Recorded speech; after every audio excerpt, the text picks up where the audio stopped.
నాలం భీమరాజు వీధిలోని ప్రాచీన దేవాలయం శ్రీ సిద్ధిలక్ష్మి వినాయకుడి చవితి నవరాత్రి ఉత్సవాలు సెప్టెంబర్ 7వ తేదీ నుంచి ప్రారంభం కానున్నాయి.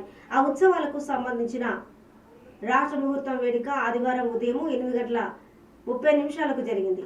ఆలయ అర్చకులు మంత్రోచ్చరణల మధ్య ఆలయ కమిటీ సభ్యులు మాటూరి రంగారావు, చెట్టి జగదీష్, మాటూరి సిద్ధు, ఎంఎన్ రావు తదితరులు పెద్దలు రాట ఉంచే గోతిలో పసుపు కుంకుమ క్షీరాభిషేకం చేశారు.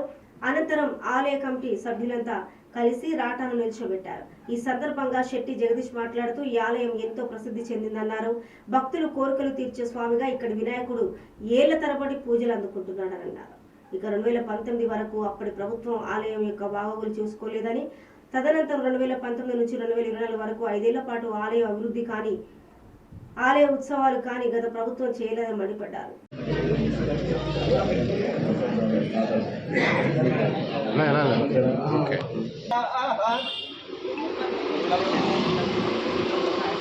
ఎడిట్ చేసుకోవడం అయిపోతుందా?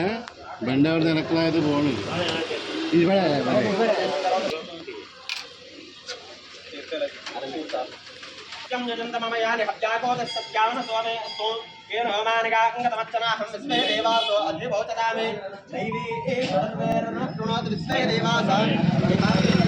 ఇది అతి పురాతనమైన గుడి అండి. ఇది కాటన్ దరి గారు ఒక క్రిస్టియన్ అయింది కూడా ఈ గుడికి ఈ దేవుని మీద నమ్మకంతో గంట ఇచ్చారండి. అది అప్పటి నుంచి కూడా ఈ గుడి చాలా ఫేమస్ అయింది. అది కాకుండా మన భువనేశ్వరం గారు కూడా బాబు గారు లాస్ట్ టైం వినాయక చవితికి వచ్చి ఇక్కడ దండం పెట్టుకుని బాబు గారికి మళ్ళీ బయలు ఇచ్చిన వెంటనే మళ్ళీ వచ్చి దర్శనం చేసుకుని 108 కాయలు కొట్టేసి వెళ్ళారు. అలాగే ఐనూరులో ఉన్నట్టు మన వినాయకుడికి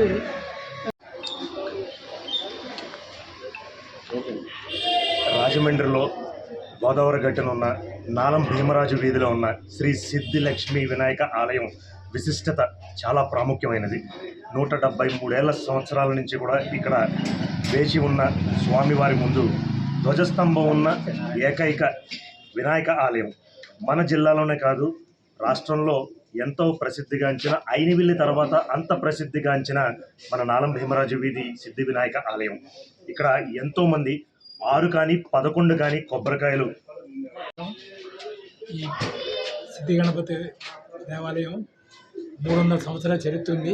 170 ఏళ్ల క్రితం ఆనకట్ట కట్టినప్పుడు కాటన్ ద్వారా దీవెని తీసుకోవడానికి వచ్చి గంట ఇచ్చిన తర్వాత అయినా పని అయ్యాక సో అప్పటి నుంచి నిర్విఘ్నంగా జరుగుతుంటే ఒక 6 సంవత్సరాల నుంచి మటుకు ప్రభుత్వం మారాక కొంచెం సరిగ్గా ఉత్సవాలు చేయలేదు. ఇప్పుడు మళ్ళీ ప్రభుత్వం వచ్చింది, మనకి కూటమి ప్రభుత్వం వచ్చాక మన ఎమ్మెల్యే వాదిరెడ్డి వాసు గారు ఆధ్వర్యంలో అన్నీ బాగా జరుగుతున్నాయి. ఇప్పుడు దీనికి మళ్ళీ రంగులేసి మళ్ళీ చాలా బాగా చేయడానికి ఈ కమిటీ సిద్ధమైంది. అందరూ చాలా బాగా చేస్తున్నారు.